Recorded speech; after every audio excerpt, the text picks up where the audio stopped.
For some people, they have such an unhealed emotional wound, energetic wound down there. It's so severe that they almost have to get like a disease in their body before they finally stop and wake up and like, okay, I better look at something. We all unconsciously recruit people to be actors in our play without even knowing it. And people do to us all day long. And we're doing to each other literally all day, every day. So in the game of life, the most conscious person wins. Welcome to the Y2 Fitness Podcast. I'm your host, Aaron O'Connell. I'm here with Travis Gray today. How are you doing today, Travis? I'm doing good, man. Thanks for having me in. Oh, it's a pleasure to have you. So let's just dive right in. And what's the topic that God has placed on your heart today to talk about?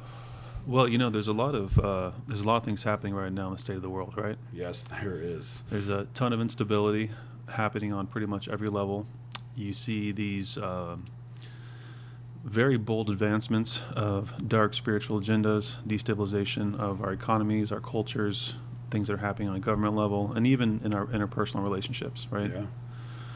So I think there's a lot of things we could talk about, but I think maybe just for today, maybe we can talk a little bit about what's happening in terms of our family units and this very clear and intentional spiritual attack, right, on relationships. It's the prince of the world right now is the devil, and the spiritual realm is real, and the devil knows if it attacks the family unit, yes, it's going to then cripple the whole entire economy, the whole entire land.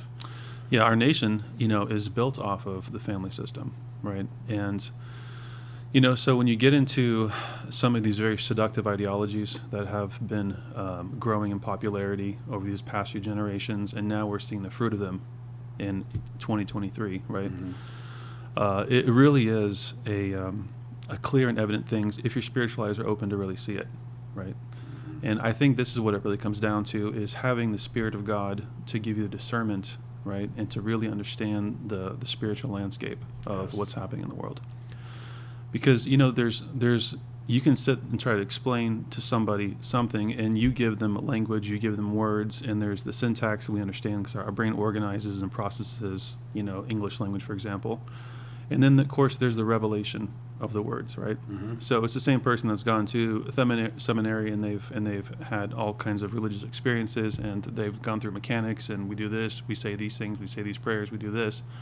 And I might have a knowledge of God's word, and there's a whole other dimension when I get the revelation of God's word. Yes. Right. That is the way that I could explain that, is living in the tree of good and evil, the knowledge of good and evil. You know good, you know evil, you can apply it, but that's where Satan tempted Eve for knowledge's sake, to elevate oneself, but to get into the tree of life. That is where you can start seeing with the spiritual eyes of Jesus, hearing with the ears of Jesus, and truly understanding the meaning, the context, and how you can actually apply it to better your life. Mm-hmm. Is the way that I would say what you just said. Yeah, that's definitely one way of putting it. So, part of what I do for work is I'm a professional therapist, mm-hmm. right? And I help people see the shadow and what are the unconscious programs that are running in the background, and why they show up in their life the way they do, right? Mm-hmm. And a lot of times I work with people that either have addiction issues, or they're stuck in their anxiety, they're stuck in their stories, whatever's happening, right? And the mind is so powerful, because sometimes our minds create the very misery in our life that we're trying to escape. And we don't realize it because we're not quite aware of it, because we're still kind of behind that veil spiritually, right? If you understand the metaphor. Yes. So a lot of what I do, and I work with people, and I see all these prevalent issues over and over and over and over and over happening. And we're looking at what's happening in our culture, in our world, as you said, and I totally agree with you. This really is the Satan's kingdom right now. Is what it really is, right? He's the prince of the power of the air, right? He's the one that's given the ability to have his freedom for this season, right? And of course, the scriptures tell us that he comes in great wrath, because he knows his time is short, his time is limited, right? Yes. So he has made every possible attempt to completely neutralize the Christian life, Christian ministry, Christian testimony, and the Word of God. He's done everything to neutralize and distract and to make everything backwards, right? Mm-hmm. So, I think talking a little bit today around the issue around relationships, and looking at, again, the landscape of people trying to find a meaningful partner, have a relationship that lasts, Why is the divorce rate in the church equally as high as secular rates, right? Yeah. And what has got us to where we are? Like, what's happening behind the scenes, and like what are just the stats right now, you know? Yeah. And you know, there's one that came up recently I found really fascinating, and that was study was conducted, and I think they were saying by the year 2030, so just 7 years away from now, Yeah. that 50% of women between the age of 24 and 44 will be unmarried without children for the first time in human history. So I think it's pretty safe to say, and a lot of experts have already, you know, been saying this, you know, this isn't new information, but we are literally living in a time in the history of the world, right, where we are with the highest amount of population at one given time in existence. So prior to this, the population is much lower, and after this generation, it's only going to get lower and lower and lower. Yes.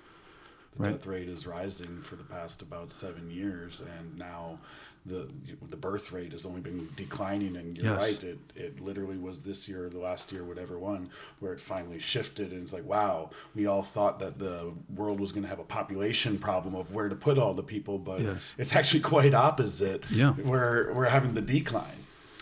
Yeah, well, there's a decline, and on top of that too, like you have big players in the world that are suggesting that the world is completely overpopulated; it can't sustain its population, and what the solutions they're offering are mass genocide, right, and massive population reduction, and so that is very disturbing on so many levels, obviously. Yeah, that's a whole can of worms. Yeah, inside of itself. Yes. Yeah, well, it is. And again, we could really digress into that. But you know, I think getting back to relationships, you know, the challenge that we're running into, you know, the reduction of people getting married, young men that want to get married, and now they're seeing that marriages in some ways are losing some of its appeal to a lot of young people in the world and even in the church, because they're like, well, I want to get married because this is God's plan for a covenant relationship between one man and one woman, right? So we can go and we can enjoy having sexual relationship, deep emotional intimacy, and have a container that we can grow together. And there's a lot of people that are kind of stepping away from that now, and because they're seeing that the risk involved for them, the divorce rate is so incredibly high, the amount of sexual promiscuity that's out there, you know, and I think just a lack of viable partners in a lot of ways, that it's getting harder and harder to find people that stick to these traditional paths, right? These old ways that have been sound and true, you know. And so if you kind of look at this just historically, right?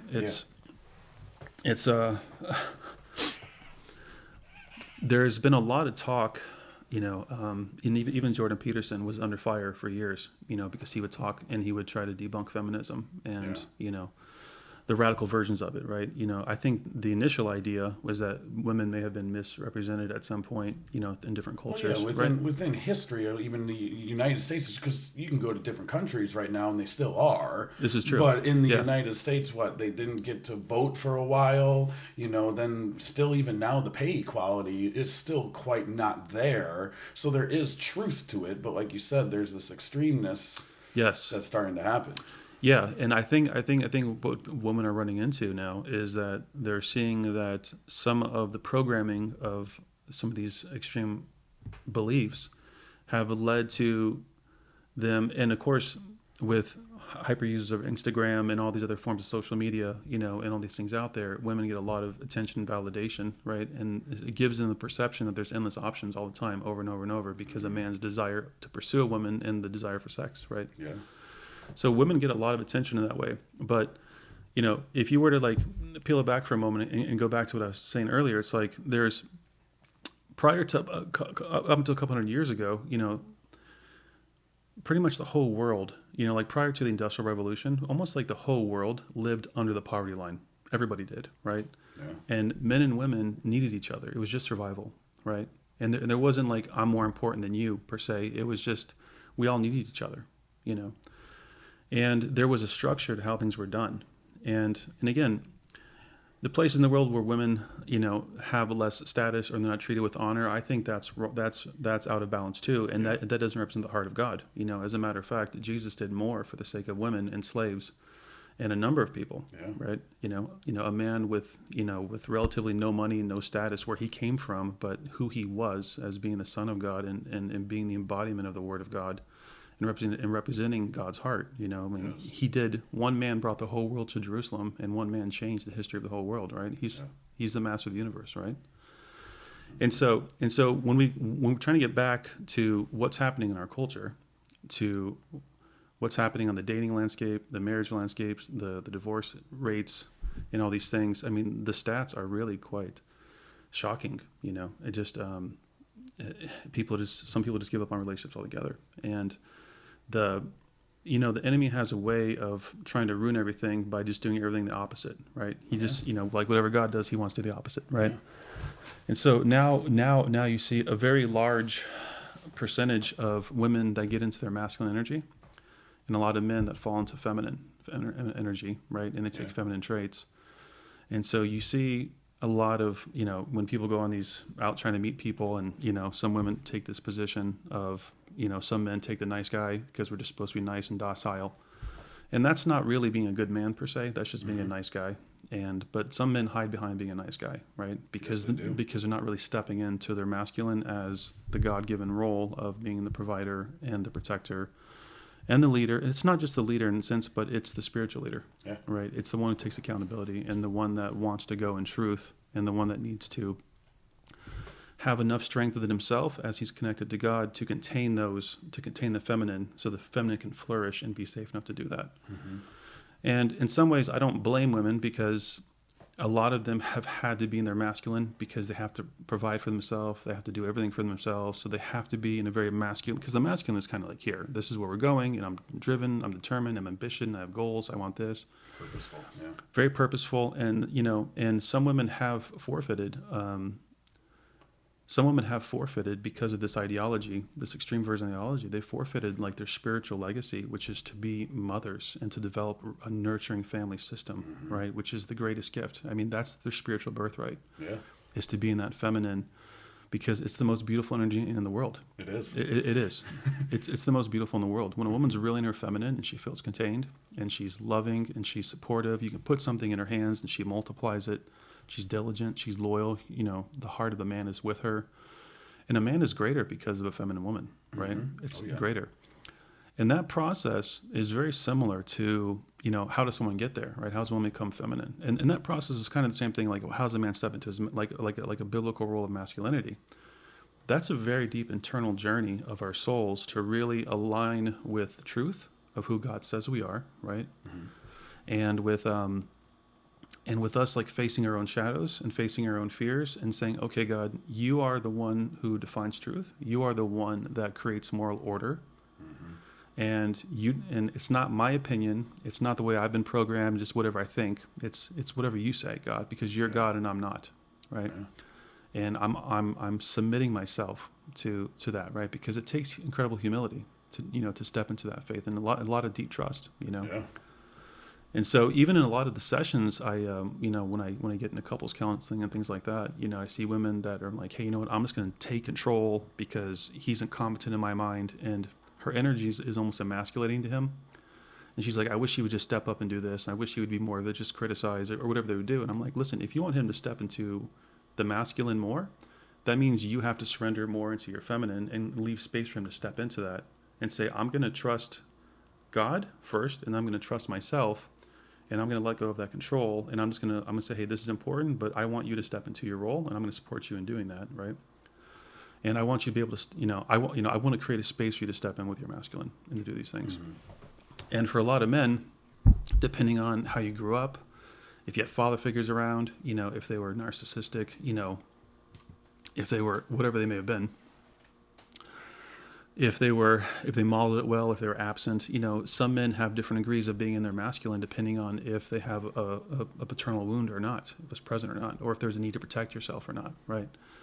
So some men need a lot of encouragement and help in doing that, and sometimes they just don't have it until it comes later in life and it creates all these problems, So you're seeing this phenomenon like happening quite a bit, and so it really is an individual journey of trusting God and being obedient to what God's asking you to step into and to do. And as you do that, it can create a natural rhythm and harmony in a relationship based off of divine order, the way God designed it to be, right? Yeah.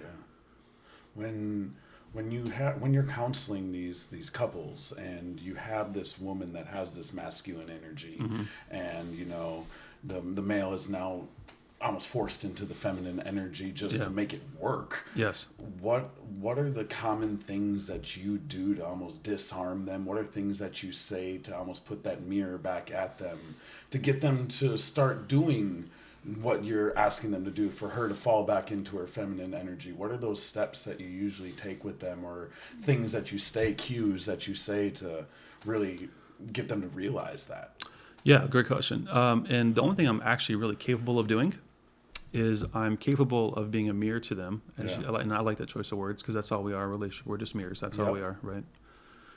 And I speak the truth in love. And I'll say, I feel your energy is really masculine, or guarded, or critical, or judgmental, or you can't release control. Mm-hmm. And then I'll try to speak to what's behind that and see if there's something that they have the spiritual eyes to really hear it and perceive it.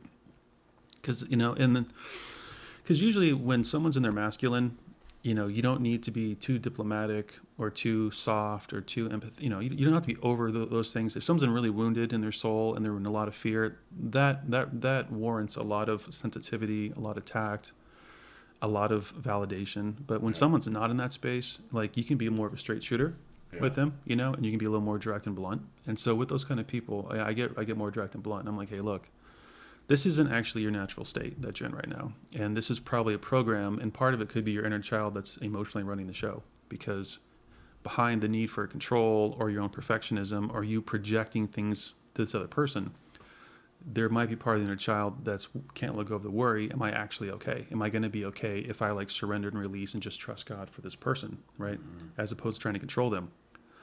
And of course, it begs the question, so how wounded would that other person have to be that they're actually attracted to someone in that kind of energy in the first place? Oh, yeah. Right? Yeah. Right?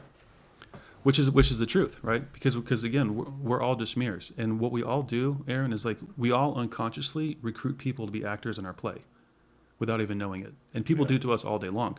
Mm-hmm. And we're doing to each other literally all day, every day.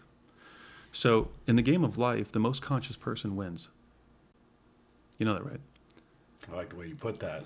Yeah, I've thought about it in different ways, but I always say the most purposeful person in life always wins, because then no matter what happens to them, no matter what, as you would say, characters or players in their game or in their movie or in their script come, they know they're on purpose. Yeah. They have their why, their ultimate purpose. So the more purposeful you are, then it's going to happen no matter what happens. Just like with, the greatest Henry Ford. Yes. He had the purpose to dominate no matter what, every arena that he had. Yes, it was cars, but then it was tractors, and then it was airplanes, and he just went and did all that he could, but he also knew when to pull the plug, because his purpose wasn't just to feel good because of some wound. It was, no, I have the confidence, I have the purpose to just dominate life. Yes. And that's what he did. Yeah. Mm-hmm. Yeah, and so people step into purpose when they're really consciously aware and they're in their vision, like, hey, this is where I want to go. This is what God's laid in my heart, and I see it, and then it creates a drive and a passion. I'm going to go for it. And you make real headway in life, right? So I agree with that, and especially when it comes to our interpersonal exchanges, to step away from judgment and learn to be curious, because usually our issue isn't always about the other person. It's about, why am I having this reaction based on what this person's doing, right? Am I giving this person permission to really hurt me? And the truth is, when you get to a certain place of awareness within yourself, when you're really kind of aligned and you're really in that space of consciousness, to put it in a nutshell, no one really has the power to hurt you unless you let them. Yeah. Unless you let it in. Because you see they're coming from a wounded space and they're out of their shadow, right? It's not really who they are, their higher self. That's just the story they're stuck in, right? And as I start off by saying, it's our mind creates the very misery of our life they're always trying to escape. Mm-hmm. And you see this with addictions, you see all kinds of things, right? And people just start judging it, and then because the mind comes in, and remember, It's not like us having our own shadow and having our own things happening unconsciously in our own programming, this manifests in our life, obviously, right? This shows up in our life in different ways. But like we start off by saying, there's a real spiritual enemy that hates us, right? Yeah. And the Master says in John 10 that the thief has come to kill, steal, and destroy.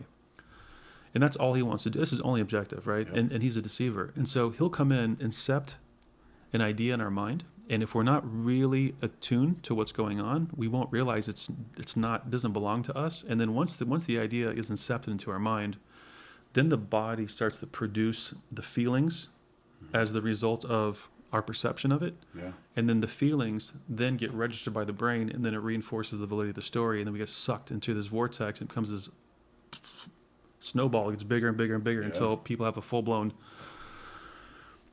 first I'm nervous about something, now I'm worried, now I'm having anxiety, now I'm crying, now I'm having a panic attack, and if it doesn't stop, people become agoraphobic. Mm-hmm. And they're stuck in their depression, and their mind is their own prison, and they don't know how or why, right? And it's all spiritual perceptions, right? So when you really think about, how we recruit people into our play, it's a gift to be able to see yourself and to be aware of yourself and realize, hey, I'm doing this because if I don't like the way something sounds or looks within myself based on my own agreements, if this is a character defect, I don't like this is a sinful part of myself, this is an unintegrated thing in myself, then I'm going to resist everything that life is showing me, what people are showing me and trying to put on me. I'm going to keep resisting it. Either I'm going to be a victim or I'm going to blame you. I'm going to deflect everything. And as long as I do that, God has to turn up the intensity to create distress until we can finally surrender and give up. Yeah. And for some people, they're so incredibly fear-based or so stubborn and they're so addicted to their own will, or they're so committed to doubling down on I'm not going to face it. This is you, and they're deflecting everything. For some people, they have such an unhealed emotional wound, energetic wound down there. It's so severe that they almost have to get like a disease in their body before they finally stop and wake up and okay, I better look at something. Yeah. I have to. Yeah. Because if God loves us, which I believe he does, wholeheartedly, yeah, I know he does. Yeah. He's not going to leave us in a space of our own darkness. He's going to try to pull us out of there, right? Yeah. And so people often resist the suffering, but they don't realize the suffering is if you go back to anybody in the scriptures, anyone in the Bible, anybody, everybody suffered. Everybody was tested. Every man of God, woman of God suffered. Faced trial. Everybody did. And that trial is what elevated them.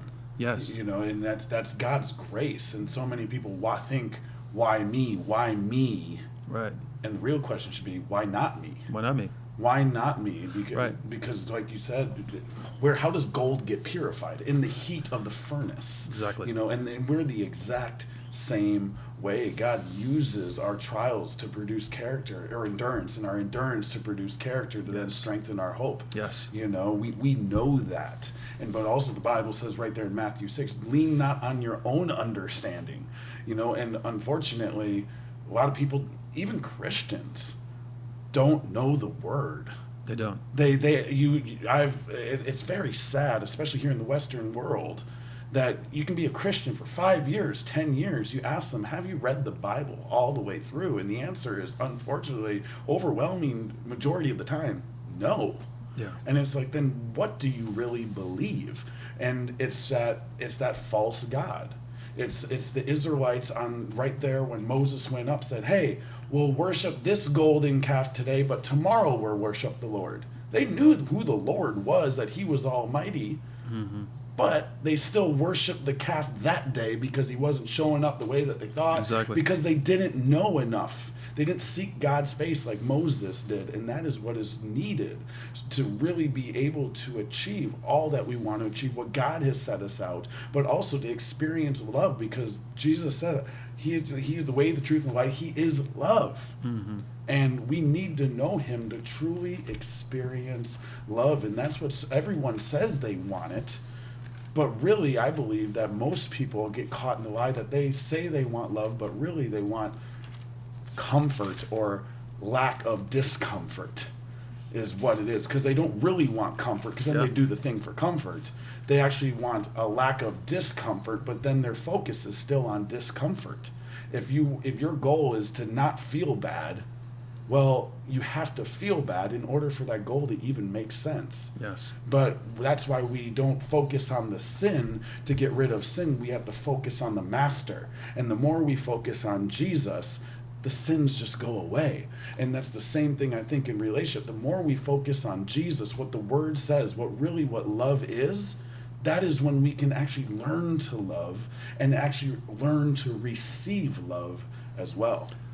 I agree with you. And we need the painful contrast, because I wouldn't appreciate the light unless I'd been deep in the dark. Yes. I wouldn't appreciate pleasure unless I've been deep in my pain. Mm-hmm. Right? I wouldn't appreciate the warmth unless I've been in bitter cold. Mm-hmm. Right? And so life gives us this contrast. God leads us through this journey, right? To go through this whole process of experiencing contrast. And people judge negative experiences, but it's like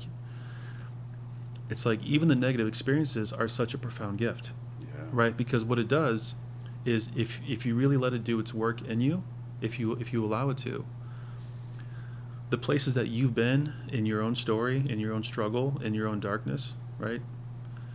You now have a gift of recognition to see the wounded part of yourself in another soul. Mm-hmm. And you have words of comfort, right? This is what the Bible talks about in 2 Corinthians chapter 1, right? In verse 20. It says that we offer the comfort that we have received from God to others, right? Who are also in the tribulation and the distress, right? Because we've received it. And so it gives me a gift of recognition, and it gives me a giftedness in my spirit to be able to see your spirit, and just to be a witness to your soul. Because so many people are going through, everyone's wearing this mask because we're all programmed how we're supposed to go to college, get a great job, have a 401k set up, own this property over here, go do this, look this way, do these things. And we're all being told what to think, how to feel, what to believe. It happens in church all the time. It happens everywhere, right? Mm-hmm. And it's like and we're bombarded from day one with everything we're supposed to be doing. And we have a culture that's telling us to spend money you don't have, to buy things you don't need, to impress people you don't know, just so you can fit into some imaginary story and status of something. And if you don't, then judge yourself and disqualify yourself and be depressed like everyone does on social media when they look at everyone else's photos and they think, oh, I'm overweight, or I don't have nice white teeth, or I'm not attractive, or I'm not in this vacation spot taking some picture in front of a G5 jet, or whatever it might be. And it's all pretend. It's all illusion. Yeah. It's all illusion, right? But it's like, but remember, like, people's version of reality doesn't feel real unless you interject your story into it, right?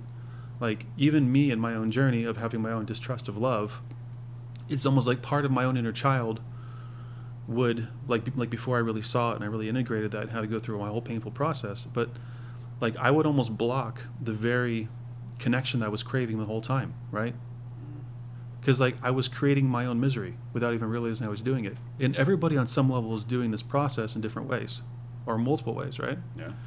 So when you get back to a space of really trusting, and remember, this is what this is really about. This is really about knowing and trusting God. Yes. This is what this is all about. Yeah. This is the secret to life. And when God sends you through pain, and God sends you through your own tribulations, when these things happen in the world, it's not a bad thing, right? Because I mean, think about it, right? Who's the most famous story in the Bible of somebody that didn't deserve it, they got everything taken away in one day? Job, right? This poor guy, right? Yes. Could you imagine this guy's life? Where in one day it's like, oh, and sorry, all your kids died, everything. Your livestock's gone, your business is gone, and now your health. Then the next day it's boils and health and all that stuff. Then the next day the wife is saying, "Dude, curse God and die." And die. And then after that, all your friends that were just trying to console you are now being righteouser than thou. Yeah. And then even after that, God comes down and says, "Job, who are you? Where were you when I laid the foundations of the world? Where were you? Can you hook the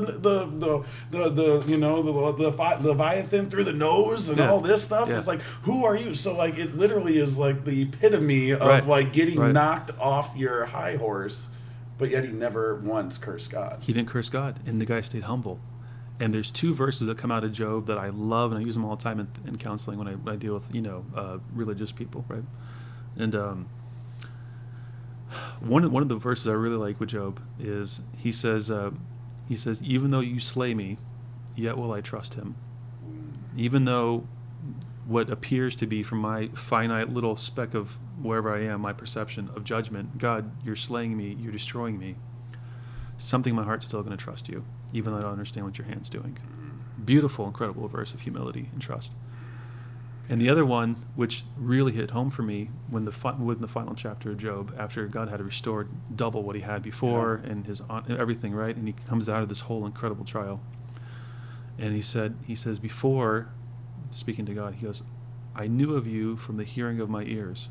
He goes, but now my eyes have seen you, right? It got out of here, like the concept of God, and it really got into here. He goes, now my spirit, now I really see you. Wow. Goosebumps on it's that profound, one. right? I haven't really put that one together. I've read Job I don't know how many times. It's profound. That is very profound. It's profound because there are some things in life, man, that are, you need to be focused, you got to be disciplined, you got to make your effort, you got to show up, you got to push through, you got to hustle. And there's another part of life, the harder part, which is the surrender and going to a place of deep trust and trusting the Master. Mm-hmm. Say, you're sovereign, you know what you're doing, and I'm going to surrender, I'm going to trust you. And that, my friend, is so powerful to understand the flip side of that coin, right? Yeah. Because that produces the character in you that puts you in such a vibrational frequency that you can be such a conduit for love and for truth and to really feel the Spirit move in you and to speak to people in a way that gives you such a wisdom, right? Mm-hmm. Such a depth to the words. Yeah. And it's not a script, but it's coming from a different energy. It's coming from a different place inside, right? Yeah, the most powerful I am when I'm in my small groups, when I'm talking with people, is when I'm speaking from my own story of pain. Yeah. Through my past relationship, with the mother of my daughter, Mm-hmm. Through all the hurts that I've even put myself through. Yeah. Because I put myself through that, because I've been put through it on another level as well. I now, like you said, I truly realize how amazing and truly feel how God's love and grace and mercy operates because I was there. Yes. Before it's like I knew I had the head knowledge. Anytime that I would remotely do anything the Bible says, my life was blessed. It was like the Israelites, just follow me and I will bless your lands. And I was able to see that. I understood it, mm-hmm. but it never internalized until I felt so much pain with everything being ripped out, with everything that I planned being ripped out. And that is when I truly did feel God's love at the worst that I was. Yeah. I felt the most. And even nowadays, because I still screw up, we all do. It's crazy that now that I'm on my journey, yes, my screw-ups are less, but I feel more pain over those screw-ups. But it's crazy because for me, if I screw up, it's almost like the very next day, I almost redeem myself times 2. Like the other day, I went to a concert. I drank too much. I was too much of the world around my buddies. Ones that they both know of God, one goes to church with me, all that stuff. But it was a bad thing. Mm-hmm. I openly admit that. But the very next day, I'm able to apologize to them. I say I didn't act in accordance to what I believe. And then it gave me an ability to humble myself and showcase that I truly have pain. And it's like, wow, God really does use your own sins to be able to highlight him when you feel him. And after that, it was like it was released. I didn't go into that depression mode because I know God's love. I know God's grace. I know his mercy, and I don't abuse it. But now when it happens, it's like, okay, God, how can I turn this to good? Because like you said before, when you're in that darkness, you need to be in that darkness to appreciate the light. And after I go there, unfortunately, when I do, it's like, wow, I now understand the light that much more, like you were saying. Yeah. It's the contrast. It gives you gratitude in your heart, and that's beautiful to be in gratitude. It's beautiful to be in truth. It's beautiful to have such, because if we're being honest, right? Yeah. Just speaking in very real terms, we're literally in this very moment spinning on a rock in the middle of infinite space. Just want to say this for the record, okay? And 2 generations from now, no one will know you ever existed. Yeah. And so James 4 tells our life is like a vapor, which is here for a moment and gone, right? So what is it that we actually have, right? Any clothes you're wearing right now, your little gold chain, your little Cuban gold chain, whatever you got, right? Any car you drive, any car I drive, any Monopoly money, we come through our account. It's all illusion anyway. Our whole fiat system, it's just an illusion. Yeah. And anything that we have will either be donated, given to someone else, thrown in the garbage somewhere. Any food comes in and out, down the toilet, it's gone, right? It's like in the garbage dump. So it's like, what is it that we actually really, really, really, really have? And you think about it this way, right? If you go back to the biblical account of Genesis and creation, it says that God formed Adam out of the dust, the dirt, the soil of the earth, formed his physical being. And then it said at that point that God breathed his breath into Adam's nostrils, and he became a living being. So it's the breath of God, which we derive the name Yahweh in Hebrew from, which is the breath, inhaling, exhaling, it's a breath, right? Yeah. And it's the breath of God, which is our consciousness, because this body is just our avatar. It's just technology that's holding and embodying this experience, right? This human experience, because we're spiritual beings, because we come from Hashem, we come from the source, we come from God, we come from Yahweh, and He's the creator of everything. So all I really have, because all this stuff is here for a moment, gone, whatever. All I really have, Aaron, in my life is this awareness and this consciousness, which is my gift to see my life and an opportunity in these moments to choose to humble myself and to be humbled for my Creator and to do the things that bring joy to His heart, right? Because that's all I really have. Because when the moment comes, one thing's here and then it's gone, who knows what, right? And there's all these different seasons in our life, but I don't really own anything, and neither do you. Yeah. It's just all an illusion. People spend their whole life stressing out, depressed, anxious, burning themselves out, trying to get status, trying to make more paper money, trying to get more of these things, and they're trying to pursue something. Hey, I want to do this. And it's okay to have goals. It's okay to enjoy certain things in life, but there's so much more beyond all that. It's just kind of like this matrix that we're in, right, in a way. And so all I really have is my willingness to be humble in my heart, right? Because this is what Solomon says, right? And of course, everyone knows Solomon, right? The third king of Israel. According to 1 Kings chapter 3, it says that God came to him in a dream when he was a child and says, ask whatever you want. And he asked for wisdom and understanding. To lead his people. And after that, he said, hey, because you asked for that. I'm going to give you that and everything else. And everything else. You didn't ask for wealth. You didn't ask for life and longevity. Right. But I'll give you that too because you asked for the right thing. Mm-hmm. And there, the scripture says that no one will ever have the wisdom before him or after him in the history of the world than Solomon. And so out of this place, Solomon writes this strange philosophical book, and the Ecclesiastes, right? One of my favorites. The best book ever, right? It's fantastic. Everyone's like, you are very weird for loving that. That's a great book. Because it's like, well, that maybe because you're depressed and anxious and all that stuff, and it makes you feel that way. Right. Because everything you're chasing, he's telling you it's worthless. Yeah, exactly. Precisely. And so the cool part about Solomon, according to the scripture, this is the wisest man in the world, and he writes this book about looking at and he had everything. He had the full contrast, everything. Anything he wanted, he did it. Nothing was withheld from this guy. And what does he say? The very last, it was chapter 13, the last chapter of the book, verse 12, the very final verse. He says, let us hear the conclusion of the whole matter. Everything, his whole philosophical breakdown about life. What does he say? He says, fear God and keep his commandments, for this is all a man has. For God will bring every work into light, whether good or evil. Period. End of the book. Period. Yep. That's the end. So all we really have is a gift of this consciousness and the option to humble ourselves and to be aware of how fragile we are before our Creator and how much we need Him. And all of life is happening in a way which is interacting, obviously, with the sovereignty of God, because no one escapes that. Yeah. Nobody does. Can't. Right? It's impossible. And so it's like God has written down every day of our life in His book. That's what Psalm 139 tells us, right?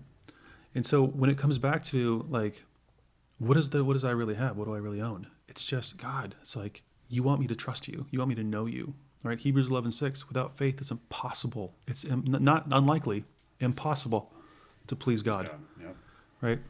And anyone who comes to him must believe that he is, and God is the rewarder of those who seek him. And as you seek him through with this intentionality with your heart and your line, say, God, I want to do what you want me to do. I want to be in that space where I'm connected with you and I step into my purpose. And I want to hear those words, well done, my good and faithful servant. This is the goal. Like this is the highest goal of anyone in this life, because everything else is kind of like you're just chasing after the wind, right? So, when you get back to this issue about what is God's design for me in relationships, I had 2 painful relationships that had to show me the parts that I was not healed, right? Mm-hmm. And I needed the pain of those failed relationships to show me the part of my shadow that was unintegrated, that needed to be felt, that needed to really be worked on, right? The parts that I was hiding from myself, because we all do this, right? It's like, it's this crazy kind of like, it's so what we can do to ourselves, Aaron. It's amazing. It's like our own consciousness is like playing hide and seek with us all the time. You know what I mean? Yes. Because like we think we're okay, everything's great, and then something happens and we get a reflection in life. It's like, oh, I'm actually not great. And then like someone just showed me how depraved I still am. Oh, great. And then because you see people like they just like go under the spell and they just stay there forever until something really bad happens, and to wake them up for a little bit, and then they realize, that's how powerful unconscious programming is. So the enemy is going to come and do anything he can to mess with your mind, to convince you, to lead you astray, to deceive you. And I'll tell you, man, one of the greatest enemies we have is when we look in the mirror, brother, our own minds, our own egos. They're so seductive. They're so tricky. They really can be. So we have nothing else to be a mirror to us, say, how am I really doing besides whatever God tells me, right? And that's all I really have. Because I can convince, I can talk. I mean, I don't know about you, buddy, but I mean, I have like a superpower to talk myself into something dumb and out of something good. All the time. I mean, I could tell you. And then if you put yourself around the right crowd, or the wrong crowd, should I say? Then that superpower gets way heightened. Exactly, precisely, right? Yeah. So it's like the most conscious person wins, like the one who's got their eyes fixed on the prize. Which is Jesus. Which is the highest calling that God has for us, right? Yeah. Right? Is to be in alignment with him. And that's how Jesus said he went to the cross focused on the prize set before him. That's right. Enduring the shame, the pain, the death, Yeah. all that stuff, because his eyes were set for the prize set before him, the goal set before him, because he was so aligned with his Father. And that's where you can then endure all these things, even if because we are all human and we are going to hurt others unintentionally. Yes. And sometimes intentionally. You do go through that as well. And Jesus endured it all, but he was intentional with where he was going. Yes. He knew it. He fixed his eyes on that prize and went to the cross willingly. And that's just the beauty of Jesus. It's amazing. It's amazing. That's why he's the master of the universe. That's why. Yeah. Right? And so it's all honor on him, and it's really all about him. And so I look at, as men in our culture today, there's been such an incredible attack on true natural masculinity. Mm-hmm. It's been so, and there's so many people have been so programmed and disenfranchised between everything from pornography to Disney movies to romantic comedies to all these other things out there that give them the illusion of what they think love is supposed to look like, right? And all these other things, what relationships are supposed to look like, and it's like you see the impacts on culture. You see the impacts of how women are showing up, the delusion that, that some women live in, some men live in, right? Everyone walks around like, I'm a 10 out of 10, and I'm like, well, that means there's zero room for improvement. It's like, are you sure you're a 10 out of, I'm like a 5, dude. I don't know, but I'm not like a 5, The funny thing is I had that delusion well beforehand, right. and that's why I was the most depressed, most anxious. I always wondered why I can't get close to guy friends, can't get close to girlfriends. Because I had that delusion as well. Yeah. And even if you are having the looks. It's like, great, you can be a 10 out of 10 out of that.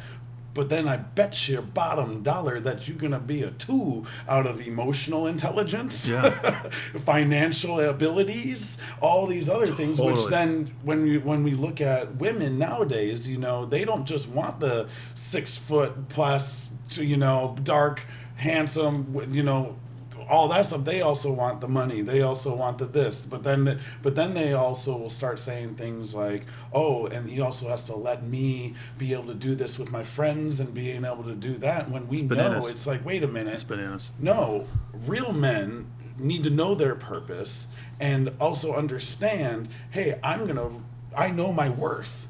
I'm a child of God. Yes. I have my worth. I know my purpose. I won't stand up for X, Y, Z. Yeah. Lay those healthy boundaries. But unfortunately, nowadays, boundaries, true healthy boundaries, are now being called by women controlling. Exactly. Yeah, it's a strange double standard.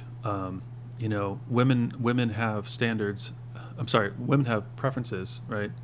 But so it's like it's this way, right? It's a woman says, well, a man preferably, or at bare minimum, over 6 feet tall. Okay, well, that's cool, but you do realize out of the world's population, literally only 15% of men are 6 feet tall. Mm-hmm.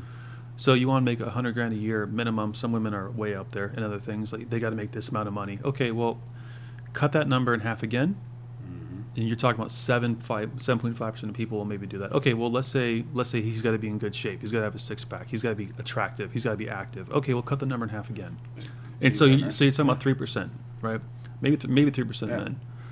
And from that point, I want them to be funny. I want them to have personality. I want them to have a spiritual life. I want them to be humble. Cut those numbers in half again and again and again. And then you finally get to the point where you're down to like less than 1% of men. And the men that are in those type of positions, in that 1%, which the vast majority of women are all looking for that same type of guy, right? And most of them are sleeping with the same type of guy, right? It's because I think the recent stats are, I think like over 60% of men haven't even had sex in the last year, right? Because most women don't find them attractive because they fall in those average categories, right? Mm-hmm. And they might say, well, I'm just settling if I go with some guy who's a blue collar job, and it's like, well, do you realize, because facts don't care about feelings, right? The facts are the average medium income right now in the United States of America is I think it's like $40,000. It's like $40,000. So if you find a guy that has more than that and does all the things and takes care of all that, the question is, what is it that makes you think that that man would choose you, since he is at the top of the hierarchy and the percentage, right? Why would he choose you? What is it inside of you? Well, say, I might work out and I'm fit, and let's say I've got a butt job and I've had breast augmentation and I take care of my skin. Okay, well, that's great on the outside, but let's go back to what God says, right? And I want to read something really quick from 1 Peter. I'm in chapter 1 Peter right now. Just got done with 1 Peter going into 2nd. It's the best book. Well, there's so many great books, right? Yeah. Yeah, so this is what 1 Peter says, right, in regards to women. And of course, I'm going to get back to men in a second, so I don't think it's just only bashing. It's not about women, right? Because we got to give the whole counsel of God, right? Mm-hmm. He says, this is, of course, talking about women moving, specifically in the role of wives, He's about observing chaste conduct, let everything be done in humility, right? He says, don't let your adoration be merely outward. Don't just go to the gym and be Botoxed out and get your hair done and get your nails done. I mean, because that's fine, right? Arranging the hair, wearing gold, putting on fine apparel. He says, rather, but you can do both, but more importantly, the higher emphasis is let it be the hidden person of the heart with an incorruptible beauty of a gentle and quiet spirit, which is very precious in the sight of God. A woman's true beauty comes from her humility, her deep trust in God, and just basically understanding what men want. Men just want the real support, the real Azer Kanebko, right? The wife, the helpmate. They want that woman that is loyal, that's free with them, that's open with them, that's supportive, right? And I'm going to go back to a reference here of the virtuous wife from Proverbs 31 here in a second. Yeah. And when you really look at this, Men want peace. Men want to be supported. Hey, be sexual with me in the context of this relationship. Be loyal here with me in the context of this relationship. Be supportive of me. Bring peace in my life. Desire the best for me, right? Be diligent to step into your spiritual birthright as a woman, right? Because that is the greatest blessing for you. In the same way, on the flip side of the coin, for a man to step into his true spiritual masculinity, the healed spiritual masculinity, not some Machiavellian, narcissistic, sociopath that thinks the whole world's about them all the time, right? Because there's that everywhere, because everyone is so afraid of not being enough, right? And we all wear these masks and we all play these games in this cosmic theater we call life, right? But it's the most conscious person that wins, remember? Yep. So when I step into more of my masculine, it's going to give me a capacity to have empathy and to be loving and create safety. And that is the journey of the man's soul, is to step into his masculine, like the real healed masculine. That's the gift. That's where our blessing steps into, because there's something in life that's only for us to do, right? And so the enemy comes in and he wants to make everything opposite. So for example, I met a woman one time. It was my first time meeting her, and we went to go have lunch somewhere. And I literally only met her once, because I'll tell you how the conversation went, and so you probably understand why. And so we were talking, and her energy was already like rigid and like critical. I could tell right off the bat. I'm like, oh, this is gonna be interesting. I'm like, tell me more. I'm just listening, right? And she started like volunteering all this information, and she's like, I own my home. I have this little roommate thing right now. I don't have to work. She goes, as a matter of fact, if I meet a man and a man doesn't have assets, and if he's in debt, she's like, you know what? I would totally wouldn't even want to give this guy a chance. And I'm like, oh, okay. And I'm thinking to myself, well, once you know my situation, you won't want to talk to me again, but go ahead. So, yeah. And I'm like listening. I'm like, okay. And she said, she was going on, and she said that she had some medical stuff. She had Crohn's disease, which is an autoimmune disease, which creates a lot of problems in the stomach. And I said, how long have you had that? And she's like, well, I've had it since I was like in my early 20s. And I said, have you had anxious energy most of your life? She's like, yeah, I would say so. I've been fairly pretty tense. And I said, can I ask you a question? I said, is your internal self-talk really rigid and harsh, almost like perfectionist to a degree? And she's like, yeah, it has been forever. And I said, do you judge people outside of yourself all the time? She's like, yeah. She's like, I'm always judging all the time.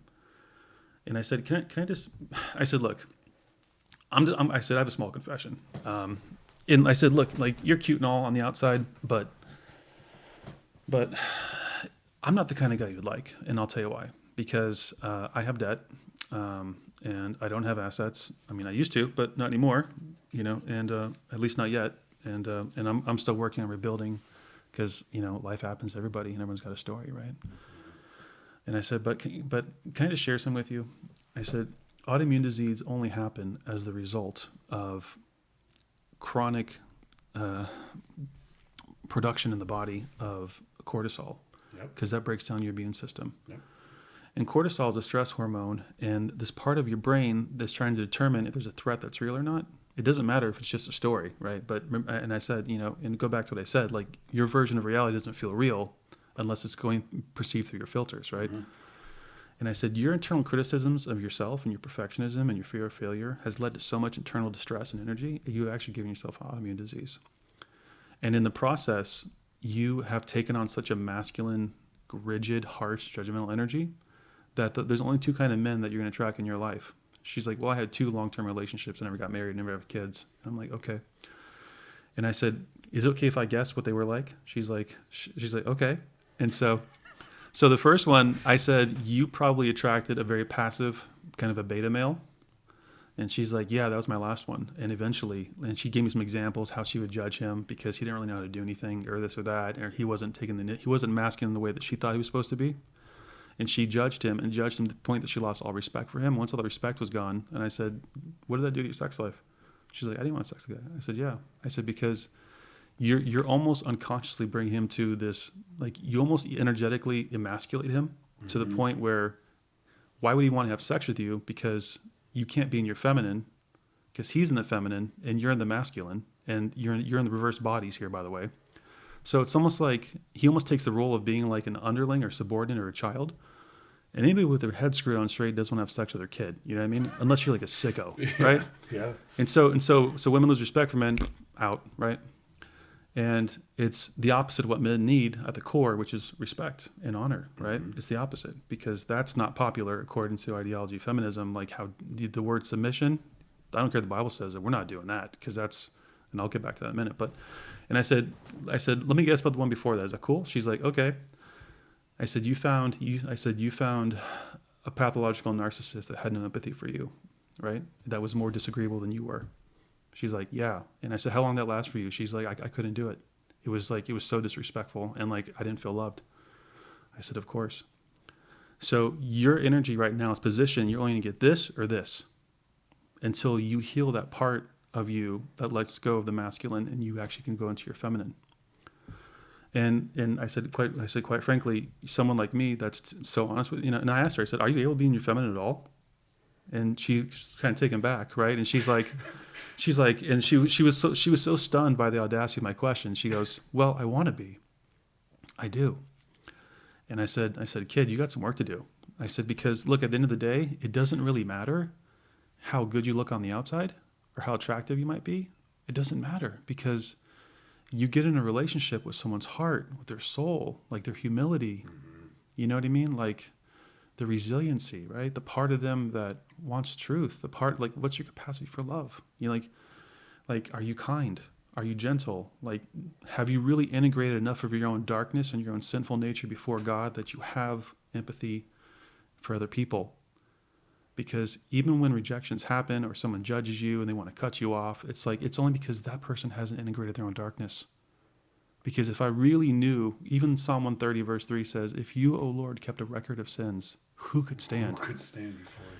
I'm the first person to sit down, buddy. I'll tell you right now. Me too. I'm the first one to sit down.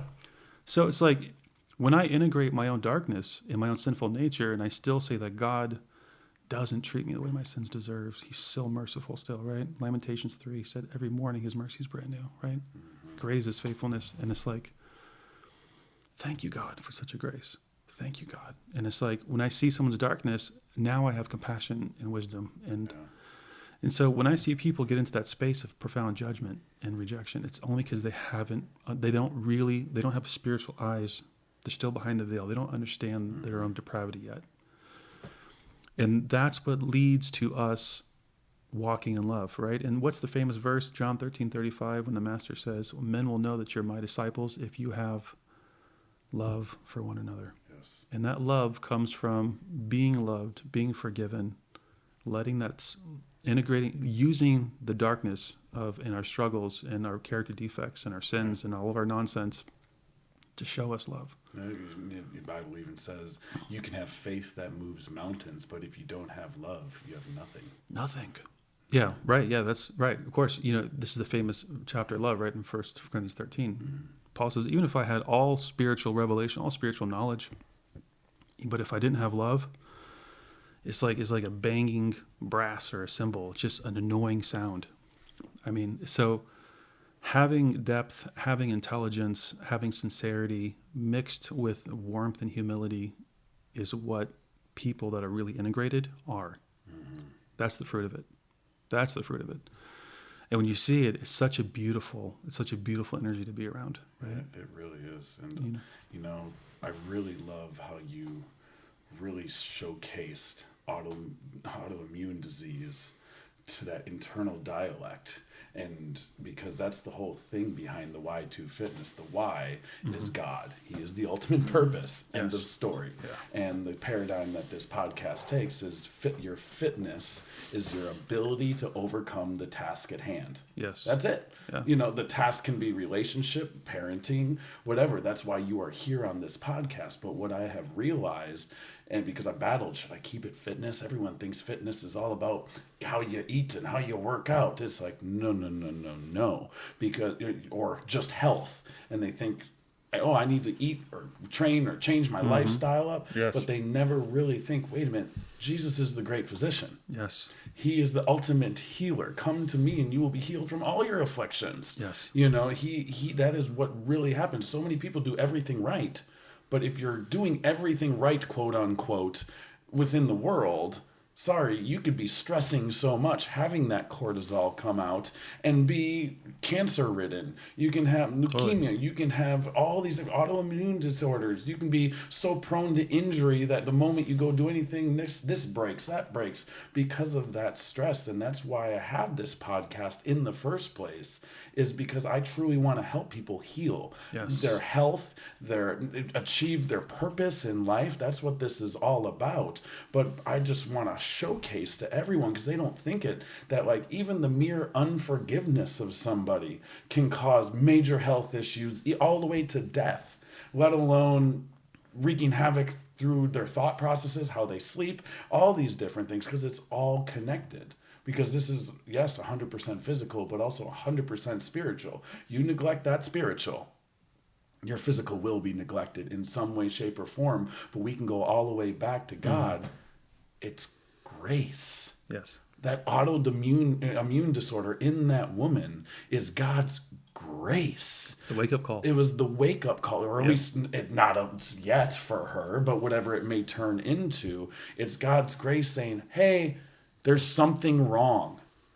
I am showcasing in this beautiful body that I knit together, that I put all the code together, that there is something wrong in your life. And that is why I realized through all my years of health and fitness that I could go and change bodies all I want. I could change diets. They could do all that. But if I leave God out, if I leave true healing out, I did nothing. And usually I did worse. Because if you take somebody that's overweight, get them six-pack, whatever, lose the 100 pounds, whatever it is, all I'm doing is that figment of the imagination that means absolutely nothing, these clothes that mean nothing, we're only here for that moment, and now they're lean or they look good, yet they still have the same internal problems. They still are battling. They still are doing it, and yet now they think they're crazy because they feel the same way they do, looking good, that when they were overweight.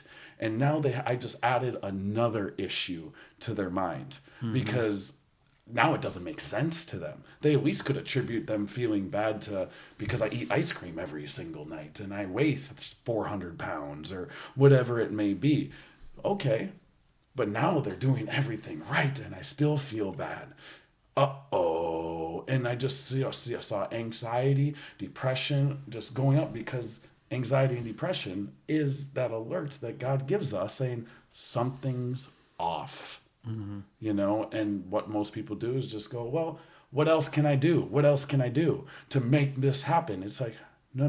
Go back to Romans 12:1. Offer your bodies as a living sacrifice. Offer it. You're getting up. You're going to sleep to God. Then be transformed by the renewing of your mind. Don't copy patterns of this world. And the patterns of this world is do more, do more. You are the author of your life. You go get it. You define what you want. And it's like, no. Offer your body to God. Be transformed by the way you think. And that's what this whole podcast is about. That's why even in these relationships, it's so important. Because a healthy relationship, you're probably going to be a lot healthier. Where if you have a distressed relationship, that's when all of a sudden you get those diseases, you get those infirmities, you then don't sleep, and then it goes I'll tell you my goal now, after my divorce, and moving forward for me, right?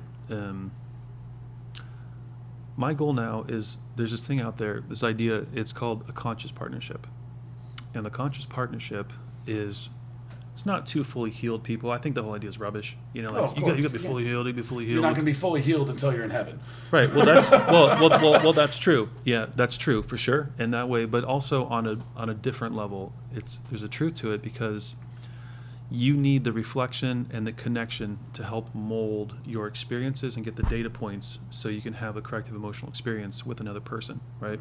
Because you can't do it in a vacuum. Because if I live my life, my preferences, it's just what I want, how I want.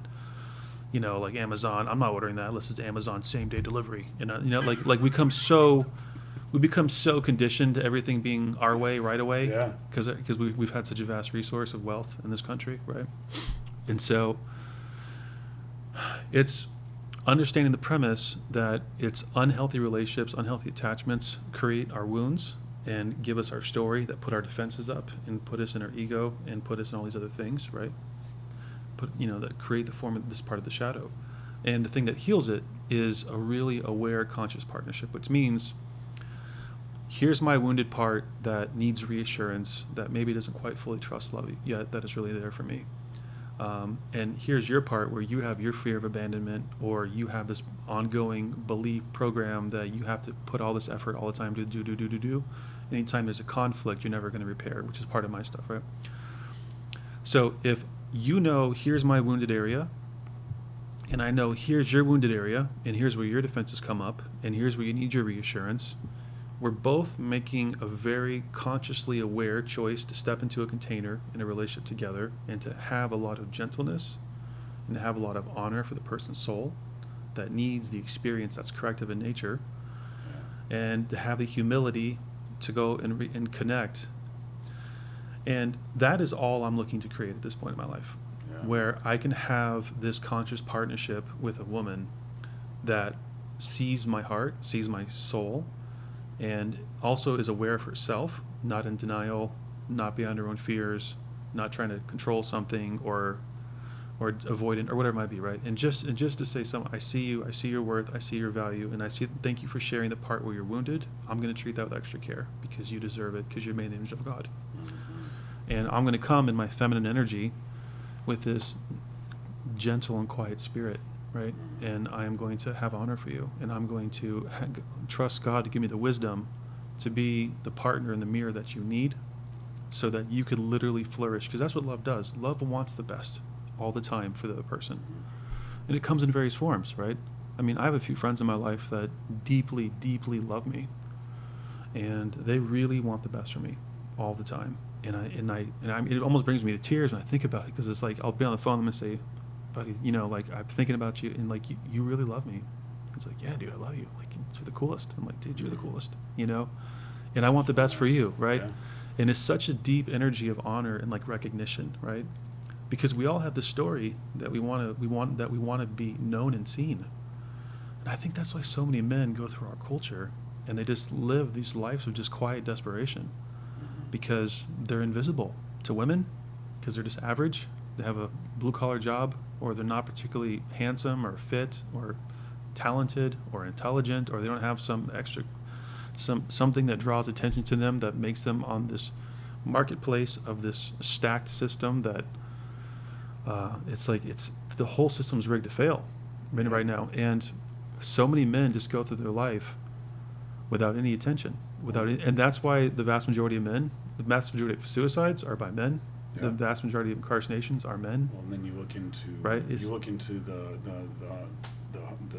the gays, the trans, all that stuff, because that's how they stand out. But then look at that, suicides even tripled or more? It's more than that, yeah. I think it's more than that. I don't know the latest stats, but like it's even more in that area. Yeah. And it's because we're looking to stand out in this lie of this world. Right, because remember, like, we're all made in the image of God, mm-hmm. and we're all made for a deep sense of love and connection. Mm-hmm. And when we don't fit in somewhere, I mean, even 10 years that I worked for facilities, people trying to overcome substance abuse and addictions, that was the one place people could go, and you could always be a drug addict and fit in somewhere, right? So why would I let go? Because I'm never going to measure up what people expect me to be, and my own self-beliefs are so powerful that my life, again, going back to what I said, the mind of whatever the agreements were created their own suffering that they're always trying to escape through their addictions, and then they perpetuate their own misery, right? And so they would go into these communities, and no matter what you did, you would always be accepted. Hi, my name's so-and-so, and I'm an addict. I'm a garden variety addict. I'm this, I'm an alcoholic, I'm this. No one's going to judge you or reject you. So it's kind of like this pool that you can land in, and you're there. And it's fascinating because, like, our need, I mean, some people would literally consciously know that I'm a part of a street gang and they're asking me to go and commit a crime, they'll put me in prison for life. But as long as I psychologically know I belong to a family organization, I'm going to go do it anyway. That's how powerful our need for acceptance is. Yes. That's why you see narcissism. That's why you see people that are profoundly depressed, disqualifying themselves, judging themselves, always hiding in life, their limiting beliefs, staying small, because I don't fit in. I'm not there. Yeah. I'm not going to be there. And they just stay in this slow level of consciousness, and they never really strive for more. They don't dream for more. They don't think for more. And so the need for love and connection is so powerful. And as a matter of fact, on some level, because we're all made in His image, we are so deeply connected, all of us, on some level. That's why we even perceive the fact that we're disconnected. Yeah.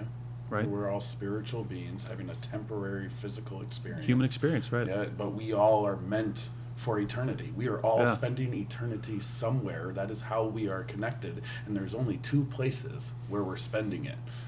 Yeah. Heaven or hell. And unfortunately, on this earth, we already know the devil's the prince of it right now. Mm-hmm.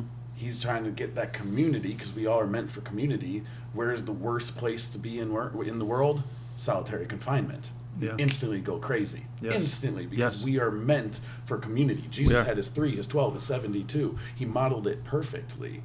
And that's why we're all searching out that community. But if you're of this world, if you are a lover of this world, if you're just looking for acceptance in this world, yes, you may have that temporary comfort, but it's going to lead to your eternal death. But that's why we need to be focused on the truth. We need to be focused on our Creator, to find that community within our church, within the small group, with finding those men like you have, or women if you're a female, that truly love you, that support you, that have the same focus, which is Christ. For sure. For sure. And, we could probably talk here all day. I'm for sure going to have you back on the podcast. 100% going to have you back on the podcast, because I think I'm getting more out of this podcast than my listeners probably are. So it's my mind's just exploding right now. So we'll for sure have you back. But tell the listeners where to find you if they want to be able to seek counseling from you. How can they find you? Thank you for that. I am currently putting a lot of online content, a website together, all that stuff. I'm rebranding some stuff and offering some trainings on my whole modality of how I do therapy. Yeah. But in the meantime, email's great. So my LLC is Prevailing Truth, and Prevailing Truth derives from a scripture from 2 Corinthians 13:8. Mm-hmm. It said, Paul says, "For it is certain that we can do nothing against the truth, but only for the truth." So the truth is this unstoppable force, right? It has this infinite inertia behind it. And so that's where it really comes from. And I really like the name. So my email is prevailingtruthllc@outlook.com. So feel free to email me if I can help, and I'd be happy to get back to you. So prevailingtruthllc@outlook.com. That's the one. Is where they can find you. Well, thank you so much, Travis, for being here. It was man. a pleasure. And like I said, this isn't going to be the last time, because I know there's even subtopics that we talked about, and just your way with words, your compassion for people, the love that you genuinely have for God's creation is flowing from you. Thank you, buddy. I appreciate that. Of course. Well, thank you so much. Thanks, buddy. You're welcome. Thank you.